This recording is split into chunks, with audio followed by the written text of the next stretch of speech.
क्योंकि संतों को पता है कि यहाँ गाड़ी छोड़ जाएगी और हमें आगे जाना ही है। और जिन भी आप गुरुदेव का सानिध्य प्राप्त करेंगे वो आगे जाकर के गुरुदेव आपको वहां मिलेंगे। और वो जब आप आगे जाने वाले होंगे तो भगवान से आपका परिचय भी वो कराएंगे कि ये मेरा लाल है, ये मेरा शिष्य है।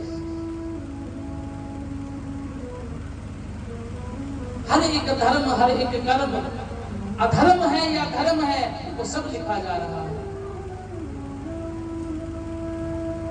तो ऐसे ही जब आत्मदेव ने आकर के अपनी पत्नी को फल दिया तो धुंधली ने अपनी बहन से कहा कि अरे बहन, ये एक फल लेकर के आए हैं जो कि एक महात्मा ने दिया है और मुझे निसंदेह है, ये यकीन है कि अब मुझे पुत्र होगा अगर मैंने ये फल खा लिया। लेकिन हे मेरी सखी, हे मेरी बहन, तू तो मेरी कम से कम पीड़ा समझ। मैं पुत्र नहीं चाहती, मैं संतान ही नहीं चाहती, मैं प्रसव पीड़ा नहीं चाहती, क्योंकि बहुत कष्ट होता है। अनेकों कारण बताए, अनेकों कारण बताए। तो उसकी बहन ने कहा कि देख बहन, तेरे घर में बहुत सी संपत्ति है, धन है, दौलत है, और मैं एक गरीब हूं, लेकिन मैं भी गर्भवती हूं,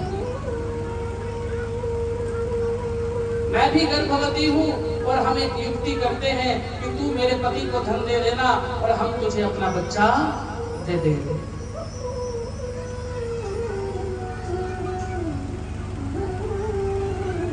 अब धुंधली अपनी बहन की बात मान लेती है और कुछ समय जब बीत जाता है, लेकिन उससे पूर्व उसकी बहन कहती है कि जो ये फल है ना, तो ये खाना मत।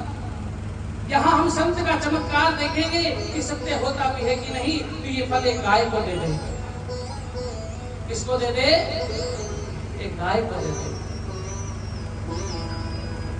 धुंधली उस फल को गाय को प्रदान कर देती है, गाय माता खा लेती है। और इधर जब समय अनुसार समय बीतता चला जाता है और उसकी बहन जो गर्भवती थी उसको बच्चा होने वाला होता है। इसी बीच उन्होंने एक युक्ति भी बनाई कि समाज के अंदर यह तो कर दिया कि धुंधली भी गर्भवती है और उधर उसकी बहन भी गर्भवती है।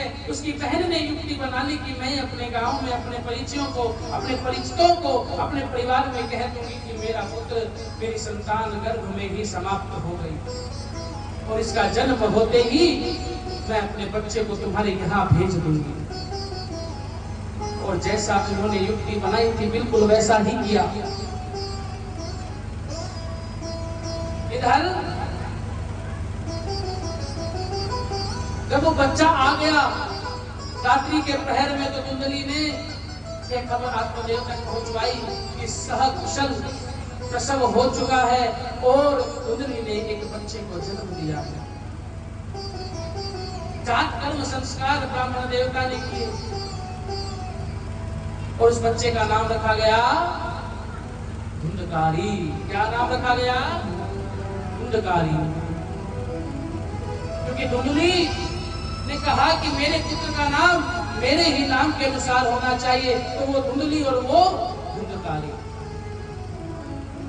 इधर आत्मदेव बड़ा प्रसन्न हुआ क्योंकि बुढ़ापे में जो संतान मिली है, प्रसन्न तो होना ही था। और वो केवल भगवान से एक ही बात कह रहे थे, जैसे जब हम सब अपनी मनोकामनाएं पूर्ण होने पर हम भी भगवान से एक ही बात कहते हैं कि मेरा आपकी दया से सब काम हो रहा है कि नहीं?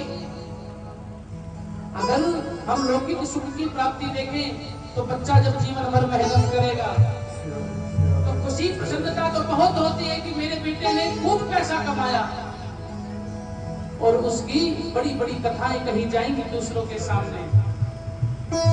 लेकिन अंत में एक ही बात हृदय से निकलती है कि आज मैं जो भी हूँ ये मेरे गुरुजनों का आशीर्वाद है। आज मैं जो भी हूँ ये मेरे नगर देवता बाबा भोलेनाथ जी का आशीर्वाद। अरे मेरा आपकी दया से सब काम हो रहा है, मेरा आपकी दया से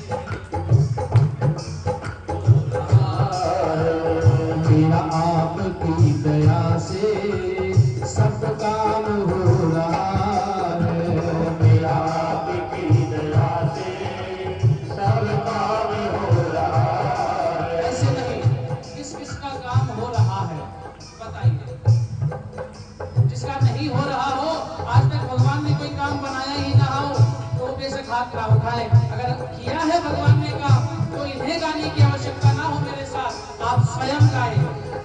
हाँ मेरा आपकी कृपा से सब काम हो रहा है, सब काम हो रहा है। हर करते हो तुम कन्हैया मेरा नाम हो रहा है, करते हो तुम कन्हैया मेरा नाम हो रहा है। करते हो तुम कन्हैया मेरा नाम हो रहा है, करते हो तुम कन्हैया मेरा नाम हो रहा है। मेरा आपकी दया से सब काम हो रहा है, मेरा आपकी दया से सब काम हो रहा है। क्या आप एक बात बताइए, क्या हम हरि के काबिल हैं? क्या हम इतने काबिल हैं कि भगवान के सामने आकर के बैठ जाएं? है क्या? मैं तो नहीं हूँ काबिल, तेरा पार कैसे पाऊं?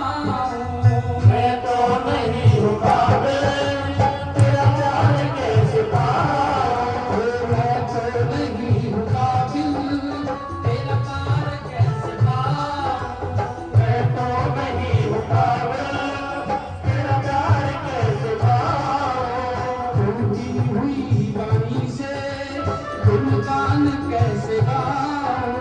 टूटी हुई वाणी से गुणगान कैसे गाऊं। फिर प्रेरणा से ही सब, फिर प्रेरणा से ही सब ये कमाल हो रहा